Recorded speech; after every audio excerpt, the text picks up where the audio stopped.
Hey, Vaughn, you said something about Kenny Pickett. Ace, I'm glad you said something about Kenny Pickett because that's my next question. Like he's coming off of his rookie season. He showed some signs or some flash of him taking that next step.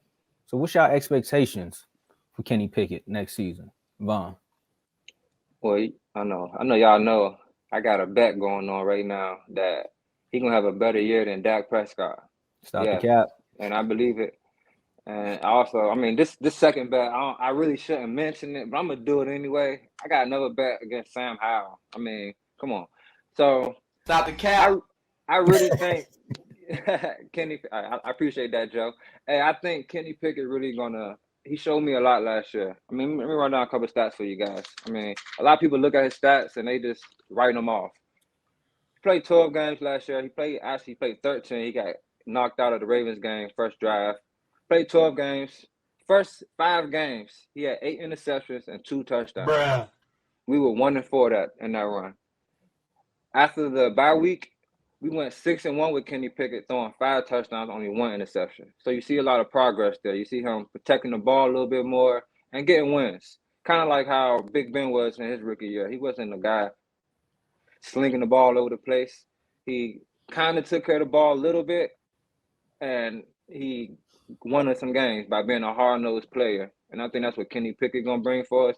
I can see him easily throwing for 4,000 yards this year, especially from what I've been seeing. I know it's preseason, but what I see, like Ace said, he's sure of himself. He knows this is offense. He knows his guys. He knows the timing and everything.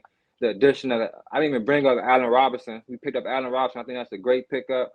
We have 3 receivers that can get open like at any time for real. Like, and I think that's really gonna help him. We got 2 tight ends that I think gonna be real productive.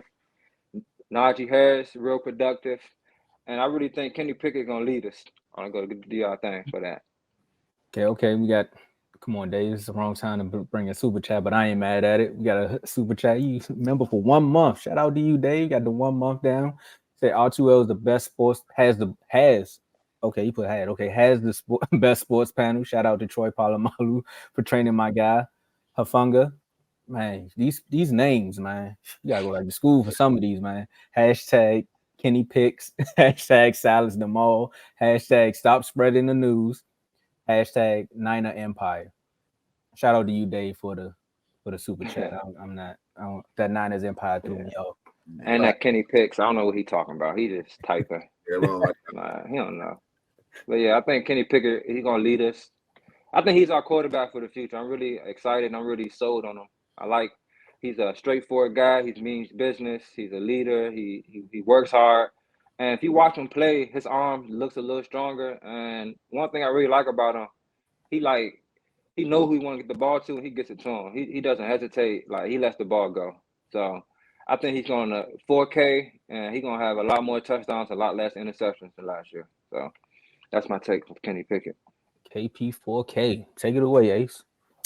Yeah, like you said, I'm kind of sold on him too, man. They say he gained like 13 pounds of muscle coming into the season as well. So hopefully those things like when he got knocked out of the Ravens game don't happen this year. You know what I mean? Like he's just moving like a guy who has the keys, you know, and you gotta love that. I mean, he's taking command of the offense. He's going through his progressions. When you look at the preseason games, I mean, like he said, he has weapons every day. We got Deontay, we got George. We got Jaylen Warren in the backfield now that's going crazy too, along with Najee. We got Connor Hayward that you can put basically anywhere on the offense. That's a Swiss Army knife. So, you know, you got to love what we're seeing out the offense, and he's basically going to be, you know, the driving force of that. I'm not really expecting him to go out there and, like, be a world-class quarterback and put up gaudy numbers. But, I mean, I do expect him to be more than a game manager. You know what I mean? Like, I want to see a lot more than – him doing it on the last drive of the game. You know what I mean? Like, I feel like he's going to be good. You know what I mean? There's still always going to be growing pains, but yeah, we good for the future, man. He's the guy. Okay, so that's good you said that. You said that he picked up some muscle. He actually got that rookie season out the way. Maybe, I mean, we don't like to see players get hurt, but also maybe seeing him go down in that Ravens game kind of woke him up to the speed and intensity in which the NFL can bring you outside of college, right? Absolutely. And I also seen this quote, right? I know you guys might like this. I don't know if you've seen it, but you all are Steelers fans, so you may have seen it. Said he watched every single incomplete. You know, he had 144 incompletions last season, right? Yeah, Y'all know that. All right. yeah, So I saw somebody that. came out and said he watched Yeah. every single incompletion that he threw and took notes on them from last year. That You gotta was love from that. his, yeah, that was from his quarterback coach. So he wants to get better. Yes, that's all he preaches, man. Like all I hear is Jalen Hurts this, Jalen Hurts that. My guy, he's just as much of a leader, if you ask me. Like the guy, he leads by example. I mean, you ask everybody. Number one thing Allen Robinson said when he first got there, he was surprised at how much command he had over the team, man. His leadership. It's like, wow, this dude really is like he's a guy that you would want to leave behind. I mean, even when he first started last year, he was telling guys like, when I get in the huddle, like you should know what's going on. Like I should have to explain stuff. Like you know what time it is. So he's really a leader. He's like either you step your game up or get left behind. He's one of those type of guys. And I'm telling you, man, I'm loving it so much. Like I think he has a chance. Like Big Ben was great, but it took him a long time to really develop into a really good quarterback. I think he will become a good quarterback faster than Big Ben did. And our defense this year is going to be hellacious. Yeah, and I think another thing about Kenny Pickett is you gotta look at this guy's track record too. Like when his first game in Pitt was against Miami, we were number 2, and he basically made us look like fools out there. You know what I mean? Then he spends 5 years at Pitt. You know what I mean? Just right on the other side of a wall of an NFL program. You know what I mean? I guess, but yeah, man, the guy's just a winner. You know what I mean? He's just now. That wasn't for you, Ace. That was for me to read the the super chat. Now you good. Yeah. He's like, I don't know what he mean by that, but I'm gonna keep rocking. Yeah, Nah, but yeah, man, he's just the guy who's all about football, and they've seen that for so long. Like he just fits Pittsburgh, and I Yeah. think that when we have a quarterback that fits our identity, that's when we play the best. Because we back to that old school kind of feel, you know what I mean? Run the football, you know what I mean? Play the hard defense. That's it. That's all we know. and shout out to Dave, came back Yeah. with another super chat with the 199 super chat. He said, "How about that week 1 bet?" I'm with whatever, man. He already owed me a hat. I mean, I ain't betting him until he can give me my Nats hat first. I mean, we got some things in collateral still. You know what I'm saying? You like Steelers Bank, man. All right, so I'm glad y'all said that about Kenny Pickett, but there's been a lot of talk coming outside of y'all camp. You know, it's just not about only Kenny Pickett. You know, there's this guy that goes around and does a podcast, you know, with 2 other former NFL players. He also does shows on ESPN, and he just one day blurted out and was like, "But I believe George Pickens is much more talented than Justin Jefferson." So I got 2 Steelers fans here. When he said it, I was like, man, he tripping. I don't know what he talking about, but now I'm here to learn something. So when y'all heard that, I'm gonna start with you, Ace. But when y'all heard that, what was your first thought? And tell me, was he tripping or is he up to something? Yeah, my first thought was he's definitely wilding because I mean Justin Jefferson is in a class of his own right now, in my opinion. Like he's just one of those dudes. But I think he meant it in a way that like Justin Jefferson technically is a great receiver. George Pickens isn't technically a great receiver. However, he's a dog. He'll fight for the ball. He's going to make those crazy catches if you just toss it his way. And not to say that Justin Jefferson won't do that, but I don't think he has the raw ability to do that like George Pickens does. I think that's maybe what he was trying to say. But I mean, you know, it's a fun conversation though. So of course people going, you know, embellish it and take it a different kind of way. But I mean, we know what it is for real. We ain't talking that crazy. So for me, I see where you're going, Asa, and I kind of agree. I feel like how I'm explaining it is like even how Ryan Clark and even Patrick Peterson said they said that Justin Jefferson is just like he's elite at just knowing how to play the wide receiver position.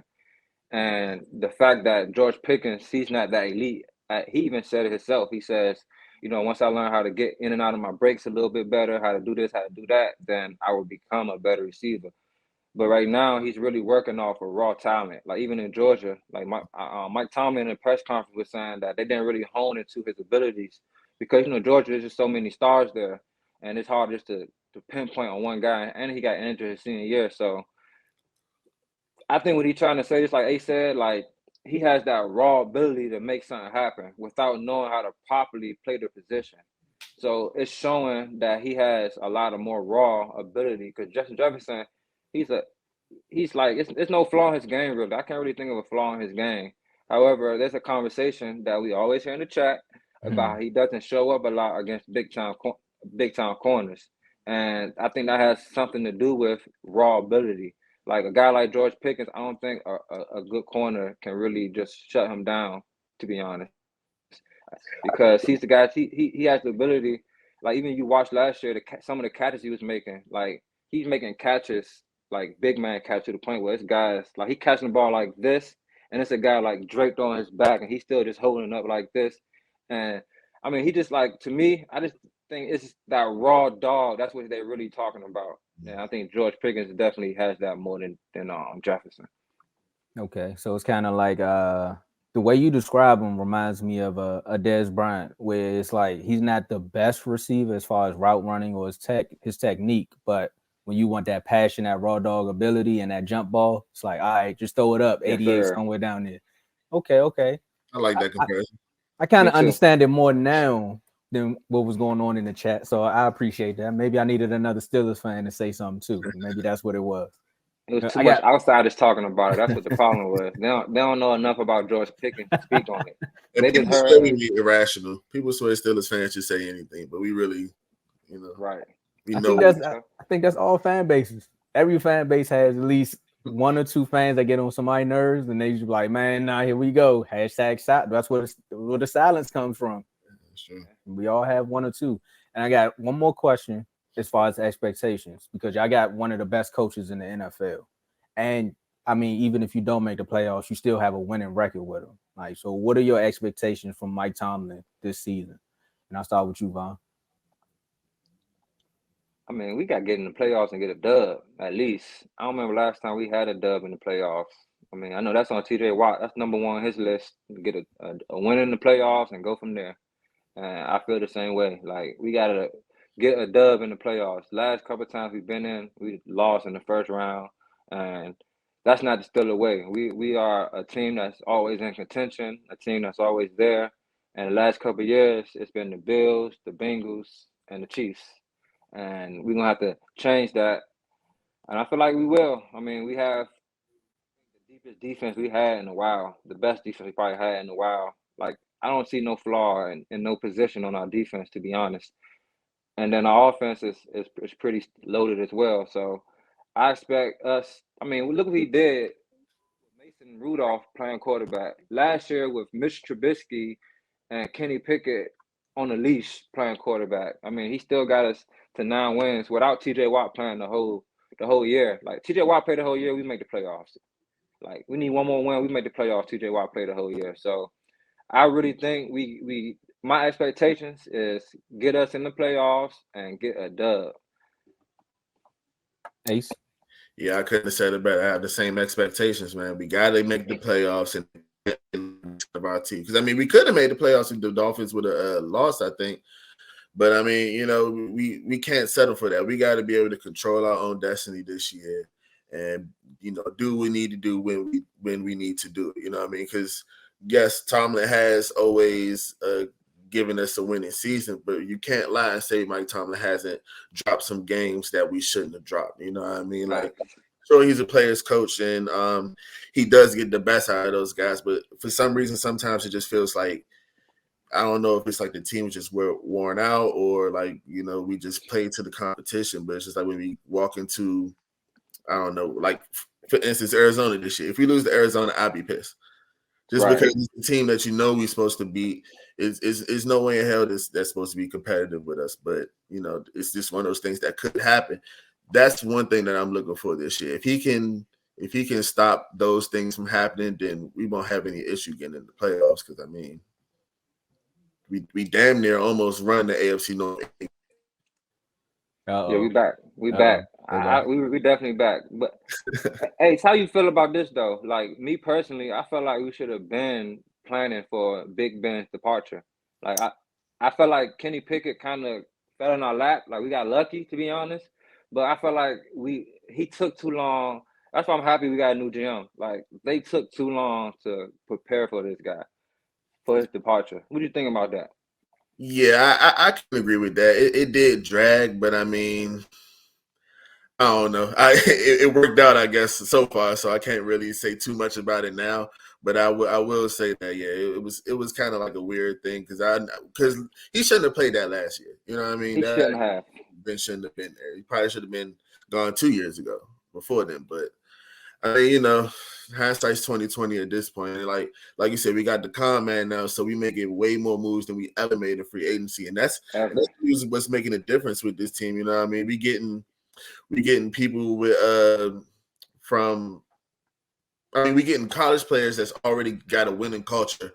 We getting dogs from like Wisconsin with I think his name's Keanu Benton, if I'm not mistaken. Drafted along with Herbig, TJ Watt right there to mentor them. So it's just forming a winning culture. And, we just got to get back to that, and that being the most important thing. Because around those times with Ben and Le'Veon and all them, it wasn't a steal away. We was winning, but it wasn't like, you know what I mean? Well, there was also another missing element as far as that steal away, but this is a family show, so I can't really talk about that. But I'm glad you asked that about your GM. And sometimes with that, it's just loyalty. He's been around for so long. Everyone's not like the Patriots where they like we'll trade them 1 or 2 years before they reach their prime. But I think some teams fall victim to it. I think ours do. Not saying I'm a Steelers fan. I'm talking about as far as the franchises, but most of them do. Now, you always want to give your franchise quarterback like at least as a fan, that's what you would want them to do. And I think with certain organizations, they just have a fan approach to it, I guess. Oh, yeah, I mean, what better way to have a fan approach than we talk about these your record for this year? Like, you got to talk about it. I'm gonna bring the schedule up for you guys, and there's a.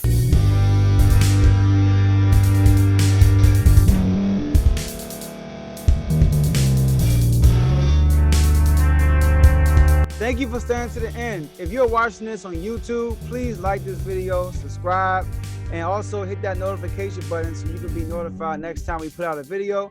If you're listening on any podcast platform, subscribe and hit that notification button, y'all, so you can be notified we put out another podcast audio. And last but not least, hit that share button. No matter what you're listening to or watching it, hit that share button and send it to somebody that you know that would love to watch this episode you just listened to. So once again, thank you for staying to the end, and we'll see y'all in the next episode.